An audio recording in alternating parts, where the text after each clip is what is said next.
What is up, you guys? I am Missy Renee, and in today's video, we're going to talk about one of the biggest and also one of the most overlooked aspects of manifestation. And by doing this one thing every day, you are going to maximize your imaginal acts, and you are going to expedite your manifestation so that it can finally come to pass. So if manifestation and conscious creation are topics that you are interested in learning more about, then definitely do not forget to subscribe to my channel and hit that bell icon so that way you're notified when I release new videos every week. If you are interested in any of my resources, such as working with me one-on-one, I will have those links down in the description box below, along with a number of helpful resources for you guys, so definitely do not forget to check it out. Also, if you like this video and you like this content and you think more people should see this content, definitely do me a solid and hit that thumbs up button so that way the YouTube algorithm will know to push this out to more people so that they can get this incredibly valuable knowledge. This is going to be a bit of a shorter video, but it is very important nonetheless. So I suggest everybody take note and pay attention. This is for anybody who is feeling stuck, anybody who is struggling with the techniques, their imaginal acts, feeling it real, all of it. Through this one thing, by putting this one thing to practice every day, you will begin to rapidly see a change in yourself and in the world around you. And if you're like most people, you have been studying everything that you can about the law of assumption, about manifestation and how this works. If you're like most people, you have recorded and practiced with a number of techniques, possibly to varying degrees of success. But there is one aspect that I've noticed gets overlooked time and time again, and there's not enough emphasis on the importance of this one crucial exercise that is going to make all of this so much more natural, so much more effortless, and help tremendously in making this a lifestyle. Because at the end of the day, that is the number one goal. And if it's not your number one goal, it should be the number one goal. And that is to incorporate this new way of thinking and using our imagination so that it becomes second nature to us and that it just becomes a way of life. So what is this key aspect? What is this one thing that if we incorporate every day is going to make this process so much easier? In one word, meditation. Now, I have certainly talked many times about meditation and the importance of it, but I feel after talking to many people every single day about their journey and their process and what they're learning, it really needs its own video because this is not being emphasized enough. More than any other technique out there, incorporating meditation in your day-to-day is going to make all of this process, all of this journey, all of this reconditioning so much more natural and so much more effortless. And there are plenty of benefits to meditation outside of manifestation naturally. But when it comes specifically to consciously creating and manifesting a life you love, this is going to be invaluable. This is going to be key because the first step in all of this is to begin to train our mind.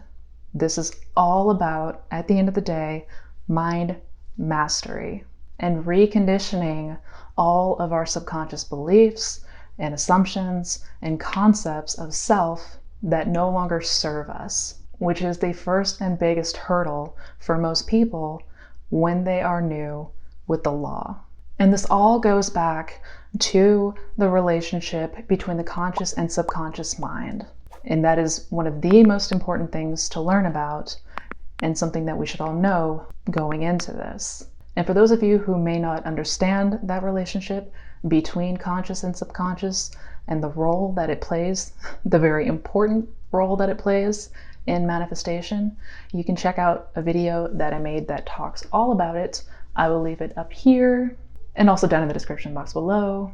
That video is paramount when it comes to understanding how all of this works and the critical role that the mind plays in conscious creation. Because everything that manifests in our life is lined up perfectly with our deepest beliefs and assumptions about ourselves, about others, and about the world around us. It is those deep-rooted subconscious beliefs and assumptions that are going to shape the 3D experience that you have. So for most people who are new to this and who are new to the law, struggle greatly with these subconscious behaviors, these beliefs, these assumptions, these reactions, the expectations, all of these things. We have all been conditioned practically since birth to assume that things are a certain way. More specifically, this is about learning to master the focus and attention and direction of your mind and what you are perceiving and where you are dwelling in consciousness. Because it is our deepest beliefs and assumptions and expectations and reactions that are ultimately going to shape the 3D experience. And if we want to change that, we must first learn how to discipline our mind. Because for the vast majority of people, our mind is like a wild animal. Our mind does whatever it wants. It goes wherever it wants. It reacts however it wants. And we seem to be helpless to do anything about that. And that is where meditation comes in. It is through meditation that we can set out to begin mastering our attention and our imagination. And as most of you already know, when it comes to the law, imagination is the greatest gift and our most incredibly powerful tool for change. It is through our imagination that we can begin to construct an inner world that may be completely different from the world on the outside. And through imagination, we can live in this inner world, and by doing so, it must conform and change on the outside.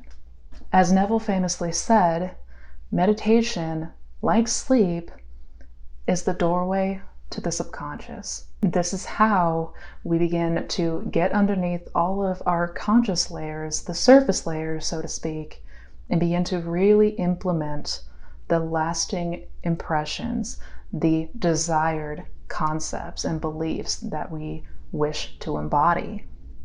It is through meditation that you will be able to access that doorway so that you can begin to truly feel that reality, that desired feeling, without the need for force or willpower.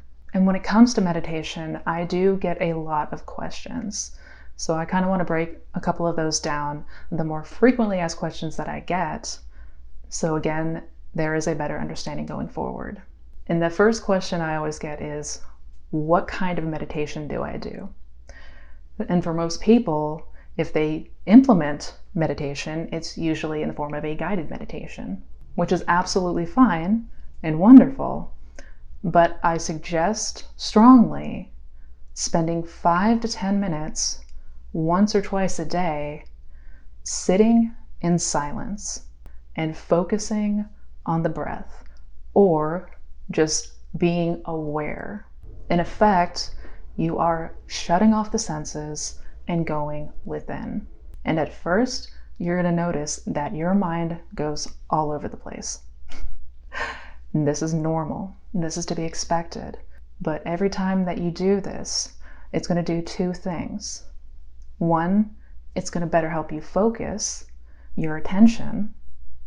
And two, it's going to help you become more aware of the thoughts and of the feelings and anything that you may not have been aware of before. This is how we begin to discipline the mind. And this is how we begin to make those subconscious impressions that in time become external experiences. And again, that's not to say that guided meditation is off the table, but I do want all of you to get familiar with 5-10 minutes a day of going into the silence, of going and closing the door and praying to the Father. Notice the thoughts, notice the feelings, observe them. Don't judge them, don't be scared of them. Just be aware and just be. Be still and know that I am God. The first part of that is to be still. And you're going to find at first that this is a lot more challenging than you may have initially thought. This is the typical reaction. If you are not used to meditation, if you are not used to sitting in the silence, this is going to be a bit more of a challenge at first than may be expected. Persist and do it anyways. And here are some encouraging words from Neville talking about the importance of meditation. This may be a bit of a longer excerpt, but it is packed with gold, so be sure to take note. Many people tell me they cannot meditate. This seems to me a bit like saying they cannot play the piano after one attempt. Meditation, as in every art or expression, requires constant practice for perfect results. A truly great pianist, for instance, would feel he could not play his best if he missed one day of practice. If he missed a week or a month of practice, he would know that even his most uninitiated audience would recognize his defects. So it is with meditation. If we practice daily with joy in this daily habit, we perfect it as an art. I find those who complain of the difficulty in meditation do not make it a daily practice, but rather wait until something pressing appears in their world and then, through an act of will, try to fix their attention on the desired state. But they do not know that meditation is the education of the will. For when will and imagination are in conflict, imagination invariably wins. A lot of nonsense has been written about meditation. Most books on the subject get the reader nowhere, for they do not explain the process of meditation. All that meditation amounts to is a controlled imagination and a well-sustained attention. Simply hold the attention on a certain idea until it fills the mind and crowds all other ideas out of consciousness. The power of attention shows itself, the sure guarantee of an inner force. We must concentrate on the idea to be realized, without permitting any distraction. This is the greatest secret of action.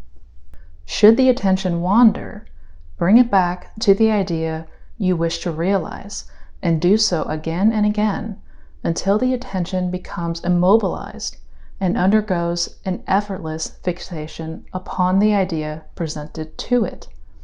All meditation ends, at last, with the thinker, and he finds he is what he himself has conceived. The undisciplined man's attention is the servant of his vision rather than its master. It is captured by the pressing rather than the important.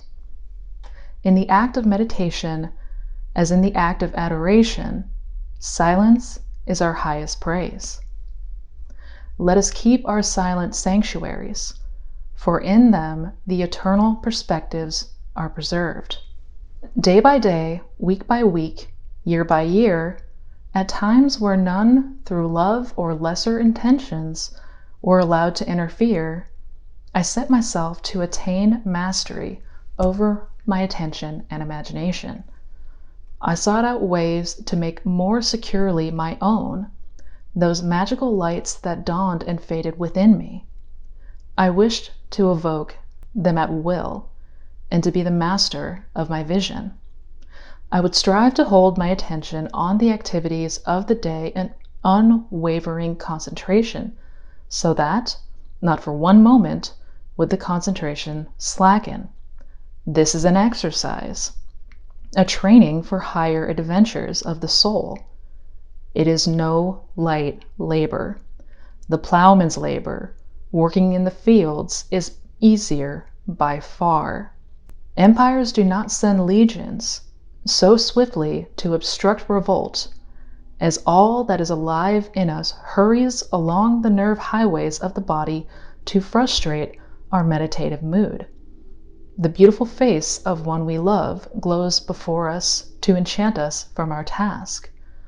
Old enmities and fears belittle us. If we are tempted down these vistas, we find, after an hour of musing, that we have been lured away. We have deserted our task and forgotten that fixity of attention we set out to achieve. A controlled imagination and steadied attention, firmly and repeatedly focused on the idea to be realized, is the beginning of all magical operations. If he persists through weeks and months, sooner or later, through meditation, he creates in himself a center of power. He will enter a path all may travel, but on which few do journey.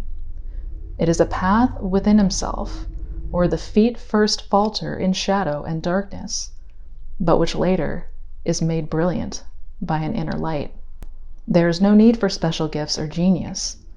It is not bestowed on any individual, but won by persistence and practice of meditation. If he persists, the dark caverns of his brain will grow luminous, and he will set out, day after day, for the hour of meditation, as if to keep an appointment with a lover. When it comes, he rises within himself as a diver, too long under water, rises to breathe the air and see the light. In this meditative mood, he experiences in imagination what he would experience in reality had he realized his goal, that he may in time become transformed into the image of his imagined state. So in Neville's own words, he talks about the importance of meditation, and more specifically, to set out and master the focused attention of a controlled imagination. This is where all powers lie. If you are interested in reading the rest of the lecture, which I strongly encourage everybody does, I will have that link down in the description box. So definitely check out the lecture on meditation. And yes, this may be a struggle for people at first. This may come as a challenge, because ultimately we have to remember that this is a radical new way of thinking. This is a radically new way of doing things and using our mind. And if we are to overcome the barriers that we have put up, the best way to begin to take those walls down is through meditation. Through this practice, you will be able to strengthen your imaginal acts. You will better be able to discipline the focus and attention of your mind. The benefits are endless. And when it comes to this practice, I truly believe that it is essential to set out to master the attention of our mind. And once you do this, once you have become familiar with that deeper space within, and once you have begun to firmly and directly set your attention on whatever it is you desire, that is how you impress the deepest parts of the subconscious mind. And that is how you manifest anything that you want. So I hope you guys enjoyed this video. If you did, do not forget to give it a thumbs up. And if you're interested in checking out any of my other resources, I will have those links down below to my website with one-on-one coaching, my blog, my social channels, my podcast, my brand new Facebook group, and much, much more. So definitely do not forget to check everything out. Also, do not forget to check out these videos over here. Each video is a different topic, but it all pertains on how to manifest the very best life possible. So until we meet next time, you guys, take care, be well, and never forget, through the imagination, anything is possible. Happy manifesting, y'all.